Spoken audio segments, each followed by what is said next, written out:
શ્રવણમાં, ગાયનમાં શું જોઈએ? હરિભજન મેં શું ચૈયત, શું જોઈએ? નૈન શ્રવણ રસના पयपान,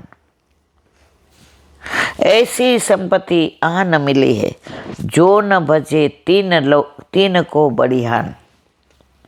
पूरब पुण्य सुकृत को फल, अति दुर्लभ मानुष अवतार। पाप पुण्य जाते जानी परत है, उपजत है ब्रह्म को ज्ञान। गुरु कर्णधार पोत पद अम्बुज, भवसागर तरवे के हेत। प्रेरक प्रवर कृपा केशव के, परमानंद चित्त चित्त। હવે કીર્તનનો ભાવ આ પદમાં હે વલ્લભ પરમાનંદાસજી કહે છે કે ભગવાનના ભજન સ્મરણમાં જોઈએ તે સંપત્તિ તો ભગવાને બધાને એક સરખી દીધી છે. જે સંપત્તિની ભગવાનના ભજનમાં, કીર્તનમાં, સત્સંગમાં જોઈએ એક સરખી દીધી. બધાને 2 આંખ દીધી, બધાને 2 કાન દીધા, બધાને નાસિકા દીધું, બધાને મોઢા દીધા, 2 હાથ દીધા, 2 પગ દીધા. આમાં કાંઈ વધુ ઓછું નથી. તો કીર્તનમાં, શ્રવણમાં, ભજનમાં, સત્સંગમાં જે જોયું એ બધા પાસે છે, તો એ બધા બહાના કાઢે. સત્સંગમાં જવાનો ટાઈમ નથી મળતો, ઘરે ઘણું વાંચવું હોય પણ ટાઈમ જ નથી મળતો. પણ તમને આ મોબાઈલ છોડે તો ટાઈમ મળે જ મારા વાલા. આ ટીવીની સિરિયલ વચ્ચે એક જગ્યાએ અમે આમ બધા બેઠા હતા તો એક 2 બહેનું હતું ને 9:45 તો હળવળ કરે. લગભગ 4-6 મહિના પહેલાં તમે નહોતા, તમે ક્યાંક ગયા હતા. મને લાગે આપણા ઘરે જ આવ્યા હતા બધા, મને બહુ યાદ નથી. એટલે મેં કીધું તમારે જવું હોય તો જાઓ, તમારે ક્યારના આગા પાછા થાવ ને બધા ડિસ્ટર્બ થાય છે. કારણ કે અત્યારે સત્સંગની લિંગ એટલે સાસુ કેવલી અનુપમા વહી જાય ને, એટલે મેં તો હું પાછી સમજી ગઈ અનુપમા વહી જાય. આ સિરિયલ હોય એ મને ખબર નહીં, કારણ કે આપણે ટીવી કોઈ દી જોતા ને. એટલે મેં કીધું હું સમજી નહીં. એ કેવલી નટીઓ બધી ટીવીવાળી એને સાસુ કે. મેં કે જાઓ બાપા, આટલી તત્પરતા સત્સંગમાં છે કે કાલે શું આવ્યું તો સત્સંગમાં ના. આવી અનુપમા તો બાપા કેટલી આવશે જશે, પણ આ જીવન વયું જશે ને એ પળ પાછી નહીં આવે. આપણી એક પળ જાય છે એ પાછી આવે. આપણે 12-10 મિનિટ કોકાર પંચાત કરી, પછી ઠાકોરજીને કહે 24 કલાકની અંદર 10 મિનિટ પાછી આપો. એ કે વેવલી જા છાટમની નથી આવતી મારા વાલા. પૈસા ખોવાયેલા પાછા મળશે, પણ એકવાર સમય ગયેલો પાછો નહીં આવે. Time and tide wait for no બળી. આ બધું સાંભળીએ ને બોલીએ ત્યારે બહુ જ આનંદ આવે, પણ પાછી પંચાતમાં જે મજા આવે એ ભૂલી જ જાય. એકની એક વસ્તુ એક જણ કહે ને આવું થયું હતું, પાછા બીજા મળે ને હે શું કહેતા હતા ઓલા બેન, એ બેન હમણાં તો તે સાંભળ્યું, તારીને એની બેનની 10 મિનિટ બગાડી વળી પાછું. પણ એ જે આમ ચાવીને સાંભળવાની મજા આવે ને, એવું ચાવીને સત્સંગ સાંભળીએ ને બેડો પાર થઈ જાય. ઘણા મને એમ કે એલા બેન સાંભળીએ છીએ બધું, પણ હું યાદ નહોતું રહેતું. પણ ક્યાંથી રહીએ, ચિત્ત સંસારમાં હોય છે. ઓલા બાવાએ કીધો તે દાખલો, ઓલા બેન કે જે આપની બધી કથા હું સાંભળું છું. મેં તમને કીધું તો ઓલા બેને કીધું જે તમારી બધી કથા સાંભળો. જે કે બહુ સરસ, પણ યાદ નથી રહેતું. માથે હાથ મૂકો. જે કે માથે હાથ મૂકવાની કાંઈ જરૂર નહીં. મોબાઈલમાં કહો હા રામજીભાઈ આવી જાઓ. એ કે તમે ઓલા દુબઈવાળા રામજીભાઈને ઓળખો છો? મારો રોયો 25 વર્ષ પહેલાં મારા 25,000 લઈ ગયો. જે કે મારે તમને એ જ કહેવું છે. 25 વર્ષ પહેલાં લઈ ગયેલા 25,000 રામજીભાઈ એ યાદ છે, ક્યાં રહે છે એ યાદ છે, કેટલા લઈ ગયો એ યાદ છે, કેટલા વખત પહેલાં લઈ ગયો, પણ 25 મિનિટ પહેલાં સાંભળેલી ભગવત લીલાઓ ઠાકોર તમને યાદ નથી. 100 કથા સાંભળી. શું કામ? તમારું ચિત્ત, તમારું મન જે સાંભળો છો એમાં નથી, લૌકિકમાં છે. જ્યારે ચિત્ત આમાં લાગી જાય ને બધું જ યાદ રહી જાય. પણ આપણે બધા હજી આમ આડંબર કરીએ. અમે સત્સંગમાં ગયા હતા, અમે ભાગવત કેટલી જગ્યાએ લોકો ભાગવત સાંભળે, પણ આપણે પૂછીએ કે યુદ્ધ શું, કોનો દીકરો હતો, કોઈ ન ખબર હોય. ધૃતરાષ્ટ્રની રખાતનો છોકરો હતો. આ તો નાનો દાખલો એમ.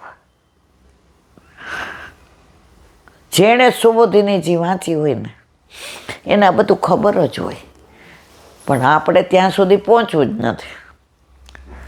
તાલીઓ પાડો, નાચો, ગાઓ, જે તત્વ છે ને સમજતા નથી આપણે. એટલે જે અંદર ઉતરવું જોઈએ ને એ નથી ઉતરતું. આપણે બધા પીઝા ને એ બધા ભાવે, પણ ઘરે બનાવેલી હવારની રાબ ન ભાવે, અડદિયા ન ભાવે. ત્યારે હેલ્થ કોન્શિયસ થઈ જાય. એવી દશા છે આપણી અત્યારે બધાની. તો આની અંદર કહે છે કે આ પદમાં પરમાનંદાસજી કહે છે કે ભગવાનના ભજન સ્મરણમાં જોઈએ તે સંપત્તિ તો ભગવાને બધાને એક સરખી.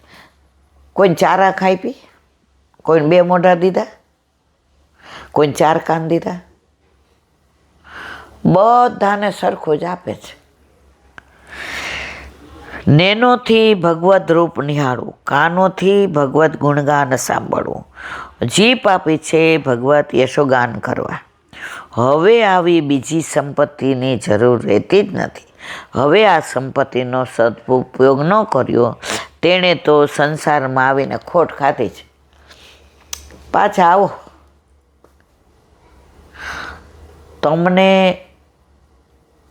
તમે બર્થડે પાર્ટીમાં જાઓ ને ઘરેથી ને કે આ 100 રૂપિયામાંથી તારે જે લઈ દેવું હોય એ લઈ દેજે. તમે રસ્તામાં જ વાપરી નાખો.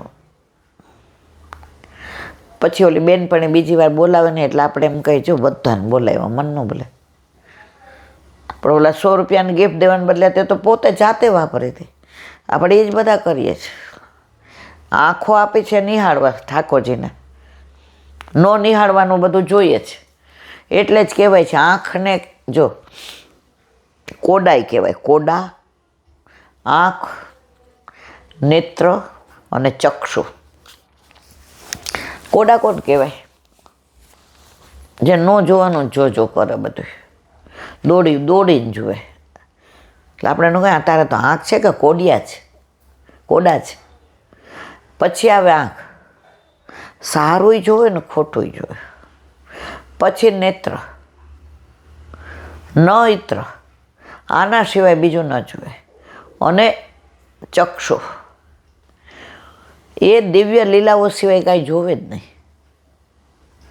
એવી રીતે કાન, કોડિયા, કાન, કર્ણ. કોડિયા એટલે ન સાંભળવાનું, સાંભળવાનું. કર્ણ એટલે કાન.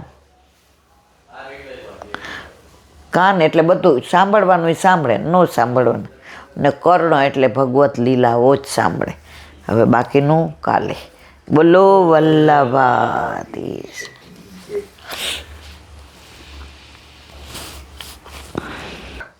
શ્રી વલ્લભાધીશ. સુબોધિનીજીનું પાન વલ્લભ કરાવે તો થાય, અને સ્પર્શ કરવો આપણા બસની વાત નથી. હસ્તિનાપુરની નગર નારીઓનો સંવાદ જે ચાલે છે. ઠાકોરજી હસ્તિનાપુરથી દ્વારકા પધારે છે. રસ્તામાં બધા ફૂલની વર્ષા કરે છે, પુષ્પની. બ્રાહ્મણો સ્વસ્તિ વાચન કરે છે. ઉપર અટારીએ ઊભી નગરની સ્ત્રીઓ બધી જે સંવાદ કરે છે એનું વિવરણ અહીંયા કરવામાં આવે છે. સ્ત્રીય ઊંચું સવય કિલાયમ પુરુષ પુરાતનો ય એક આસિદ વિશેષ આત્મની અગ્રે ગુણેભ્યો જગદાત્મનીશ્વરે નિમિલીલાત્મનીશી સુપ્ત શક્તિશુ. અર્થ, આ એ જ પુરાતન પુરુષ શ્રી કૃષ્ણ છે. પ્રલય નિશામાં બધી શક્તિઓ સુસુપ્ત હોય છે ત્યારે જગતના આત્મારૂપી ઈશ્વરમાં જીવાત્માનો ક્ષય થાય છે. ત્યારે દરેક ગુણોની આગળ પોતાના સ્વરૂપમાં જે એકલા રહેતા હતા, જ્યારે પ્રલય થયા ત્યારે બધું પોતાનામાં સમાવી લે છે અને પાછી સૃષ્ટિને ઉત્પન્ન કરે ત્યારે પાછું બધું બહાર. સુબોધિની છે યસ્મન વિદિતે સર્વમિદમ વિદિતમ ભવતી. જેને જાણવાથી બધું જણાઈ જાય એમ શ્રુતિ કહે છે એનું મૂળ ભગવાન છે, તે જાણવા જોઈએ. તો ભગવાન કોણ છે એ જાણવાની ઈચ્છા થાય ત્યાં કહે છે જેના સાનિધ્ય માત્રથી કોઈ ઉપાસના, ઉપદેશ કે વિચારણા વિના સર્વ કંઈ જ્ઞાત થાય તે ભગવાન. કાંઈ કરવાનું જ ન રહે, મળી જાય. ગોપીઓને કાંઈ કરવું પડતું? જુદા ભગવાનને પાઠ કર્યા, સ્તોત્ર કર્યા, સ્તવન કર્યા, સ્તુતિ કરી, સત્સંગ કર્યો? ના, સાક્ષાત મળી ગયા. એમ આપણે સેવા પહોંચીએ એટલે બધું અંદર આવી જાય. પણ અનોસરમાં અત્યારે અવતાર લીલામાં ભગવાન સાક્ષાત હતા, અનાવતાર લીલામાં અનોસરમાં આપણે સ્મરણ ને સત્સંગ કરવાના. માટે શ્રુતિમાં ભગવાનને જ્ઞાતવ્ય, જાણવા યોગ્ય કહ્યા છે. એ જ સાક્ષાત ભગવાન શ્રી કૃષ્ણ છે. આ અમારો નિર્ણય નથી, પણ વેદ અને લોકમાં એ વાત પ્રસિદ્ધ છે તે બતાવવા મૂળ શ્લોકમાં વૈપદ મૂક્યું છે. એમાં પોતાના અનુભવનું જ્ઞાન જોડ્યું છે. અહીં શંકા કરે છે એમ છે છતાં વેદાદિક પ્રમાણમાં તો એ પ્રતિપાદન નથી કર્યું, કારણ કે વેદ તો કહે છે આત્મવેદમગ્ર આસિત પુરુષવિદ પૂર્વમેવાસમ ઇહાસિમિતિ તત્પુરુષસ્ય પુરુષત્વમ પુરુષો વૈ નારાયણો કામયતે. આ સર્વ જગત આગળ આત્મારૂપ હતું, પૂર્વે હું જ હતો. તે પુરુષનું પુરુષત્વ છે.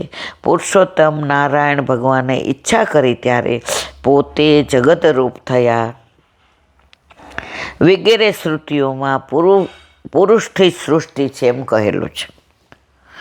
જન્માંતસ્ય જે બ્રહ્મથી જગતના જન્માદિક થાય છે એમ વ્યાસ સૂત્રમાં કહ્યું છે. વળી તે જ જગતના કર્તા અને આત્મા છે અને તે જ બ્રહ્મરૂપ છે. આ વાત શ્રુતિઓમાં કહી છે કે પુરુષ શબ્દ કોઈ આકારને બતાવનાર નથી. આપણી જેમ એક વિશેષ આકૃતિ છે એટલે અતિવ્યાપ્તિ થાય, પરંતુ જે પુરાતન હોવાથી મન અને વચનથી નિરૂપણ કરવા યોગ છે. ભગવાન બધાથી પ્રાચીનતમ છે. માટે વ્યાસજીએ સમાધિ લગાવી ત્યારે અપશ્ય પુરુષમ પૂર્ણ પુરુષના દર્શન થયા એમ કહ્યું.